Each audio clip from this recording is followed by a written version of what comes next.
le premier problème sur les coniques ici, c'est... donc ici, je n'ai pas trop de fait de mise en situation, ok?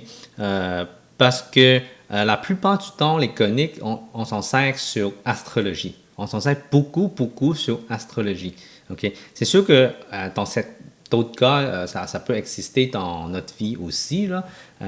Admettons, on veut créer une clôture qui est en forme éclipse où on peut définir une trajectoire de météorite qui vient ailleurs. Est-ce que c'est une parabole ou c'est une hyperbole? Est-ce que ça peut s'en aller? Donc, tout ça, c'est astrophysique ou dans les formes géométriques. Okay? Donc, ici, je n'ai pas trop mis dans les situations, mais c'est quelque chose qu'on peut regarder. Si vous avez des questions, vous pouvez me le poser sur questionnement, n'importe quelle question. Okay? Juste aussi une chose, en parabole, on a le foyer. C'est quelque chose que ça vient dans ma tête. Là. Donc, si on a une parabole, donc les satellites qu'on a, là, okay, c'est quelque chose comme ça, c'est toujours en forme de parabole. Et qu'est-ce que c'est ce capteur-là ici? Parce qu'il y a toujours un capteur en avant. Okay? Ce capteur-là, c'est situé au foyer de ce parabole. Pourquoi?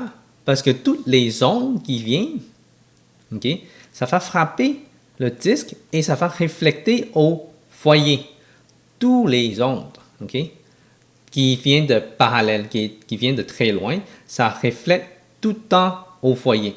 Donc, c'est pour ça que le capteur, le récepteur est situé au foyer pour capter le signal. C'est pour ça que tous les disques de satellites sont tous en forme parabolique. Okay? Donc, c'est une des raisons qu'on voit que pourquoi ça a cette forme-là. Okay? Et c'est avec le parabole qu'on calcule toutes ces informations-là. Donc, c'est juste une note à part, là. Ça n'a pas rapport avec ce problème-là. Donc, ici, qu'est-ce qu'on a? On a l'équation de la parabole. Et on voit que le foyer, c'est le sommet, un des sommets de l'ellipse. Et le sommet de parabole, c'est ça touche le cercle. Okay? Donc, on veut chercher la région coloriée. Donc, c'est ici une équation qu'on va représenter la région coloriée. Donc, avec la parabole, okay? Parabole, H égale à 0, K égale à 3. Et puis mon C, c'est égal à 1. Parce que ça, c'est ouvert vers le haut, donc mon C va être 4C égale à 4C égale à 4, donc C égale à 1. Donc 4C égale à 4, donc C égale à 1. Et puis, qu'est-ce qu'on sait de cercle? Mais le cercle, okay, je devrais changer de couleur, là. Comme ça, on sait qu'est-ce qu'on travaille là-dessus. Cercle. On a, c'est quoi le rayon du cercle? Est-ce qu'on connaît le sommet ici? Oui, on connaît, c'est 0,3. Ce point-là, il est 0,3. Donc, le rayon du cercle, c'est 3. Donc, on a x égale 2. X à la 2 plus y à la 2 qui est égal à 3 à la 2. Donc, égal à 9. Et puis, on a l'éclipse. Mais comment qu'on trouve l'éclipse? Mais l'ellipse, on connaît le sommet ici. La distance entre ça et ça, c'est vertical. Okay? Donc, l'ellipse est verticale, donc ça veut dire que mon A va être en dessous de Y. Donc, ça, c'est mon A. Et la distance entre ça et ça, c'est... Donc, C, c'est 1. Ça veut dire que le point du foyer, c'est 0,4. Okay. Donc, ça veut dire que la distance de A ici pour ellipse, c'est 4.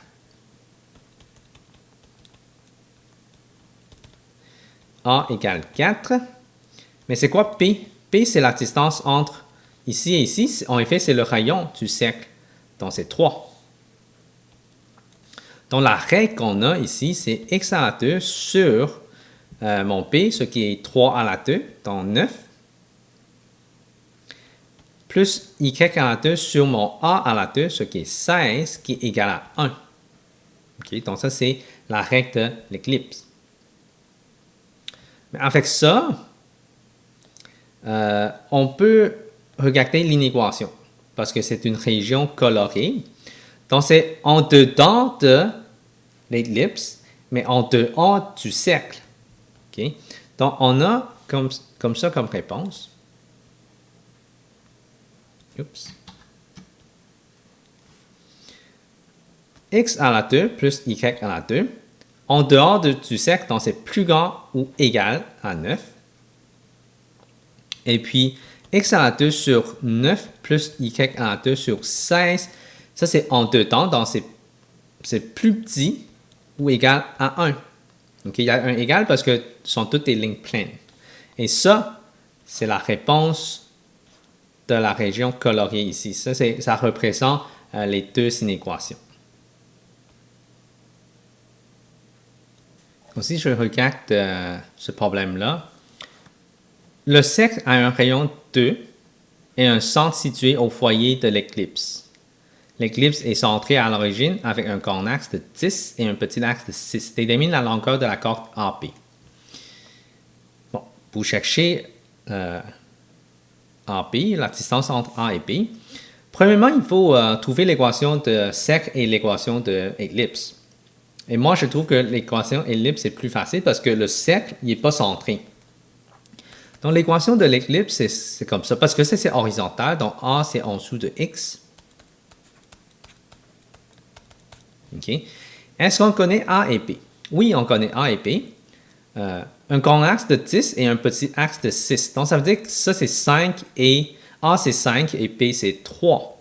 Donc, j'ai X à la 2 sur 5 à la 2 plus Y à la 2 sur 3 à la 2 qui est égal à 1. OK?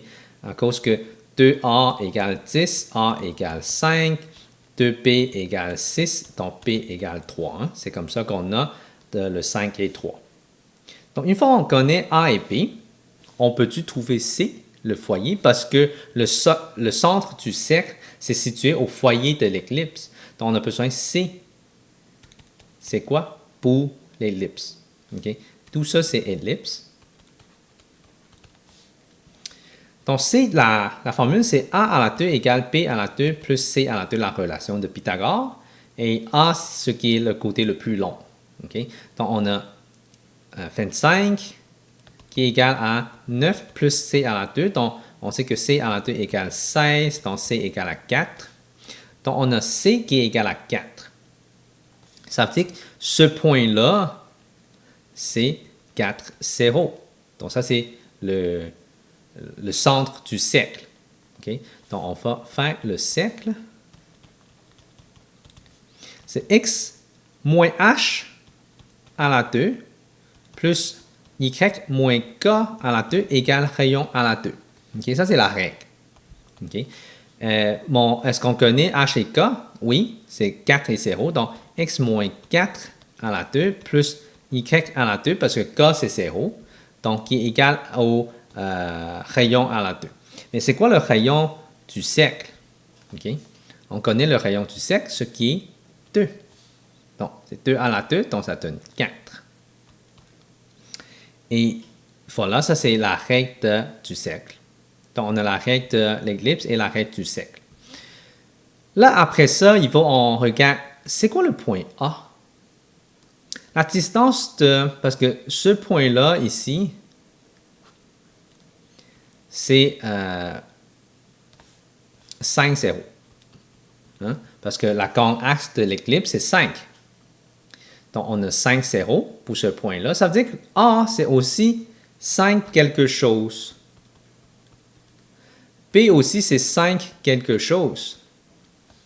Mais comment qu'on trouve ça?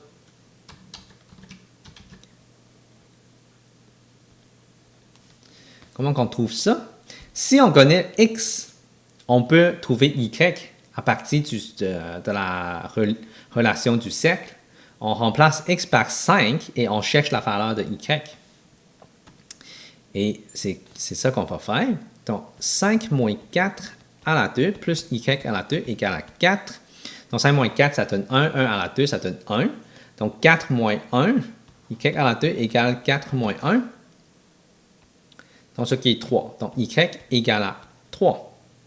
Donc on vient de trouver y égale y à la 2 égale à 3. Donc y égale à racine, plus ou moins racine de 3. Donc A, c'est plus racine de 3. Et B, c'est moins racine de 3.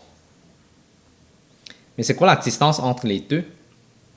Donc, distance entre A et B, c'est valeur absolue de racine de 3 moins racine de 3. Okay. On fait juste une soustraction. Et ça donne 2 racines de 3. Donc, 2 racines de 3, c'est la mesure de A et B. OK? Donc, c'est ça ma réponse. Et comme ça termine pour le chapitre des coniques. OK? Encore là, si vous avez des questions, juste à me poser sur Questions Maths sur mon site web. Et comme ça, on va passer pour un autre chapitre.